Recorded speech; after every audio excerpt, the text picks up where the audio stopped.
വിഭാഗീയത CPIയുടെ ഭാഗമല്ലെന്നും CPM കണ്ടുപിടുത്തങ്ങളാണെല്ലാമെന്നും CPI സംസ്ഥാന secretary Binoy Viswam.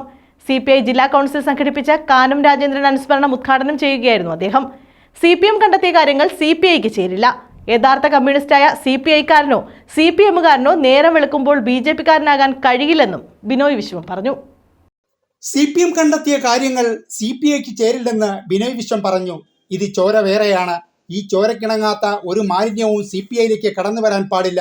യഥാർത്ഥ കമ്മ്യൂണിസ്റ്റായ CPIക്കാരനോ CPMകാരനോ നേരം വെളുക്കുമ്പോൾ BJPക്കാരനാകാൻ കഴിയില്ല എന്നും ബിനോയ് വിശ്വം പറഞ്ഞു. ഇടതുപക്ഷ ഐക്യം ശരിയായ രാഷ്ട്രീയമാണ്. ശരിക്കു വേണ്ടി പോരാടുന്ന CPIയെ കേരളത്തിനും ഇന്ത്യക്കും ആവശ്യമാണ്. പാർട്ടിക്കുള്ളിലെ ചർച്ചകൾ പകയോടെ സമൂഹമാധ്യമങ്ങൾ വഴി പങ്കുവയ്ക്കുന്ന രീതി ശരിയല്ലെന്നും അദ്ദേഹം പറഞ്ഞു. കാനം രാജേന്ദ്രൻ അചഞ്ചലനായ കമ്മ്യൂണിസ്റ്റാണെന്നും വർത്തമാനകാല രാഷ്ട്രീയത്തിൽ അദ്ദേഹത്തിന്റെ വിടവ് വലുതാണെന്നും അദ്ദേഹം പറഞ്ഞു. ജില്ലാ സെക്രട്ടറി PS സുബാൽ MLA അധ്യക്ഷനായിരുന്നു. ജില്ലാ assistant secretary advocate Sam K Daniel, CPI സംസ്ഥാന എക്സിക്യൂട്ടീവ് അംഗങ്ങളായ KR ചന്ദ്രമോഹൻ, മുല്ലക്കര രത്നാകരൻ, R രാജേന്ദ്രൻ എന്നിവർ സംസാരിച്ചു. സംസ്ഥാന കൗൺസിൽ അംഗങ്ങളായ advocate K Raju, advocate R Vijayakumar, RS Anil, R Sajilal എന്നിവർ പങ്കെടുത്തു. ന്യൂസ് ബ്യൂറോ, കൊല്ലം.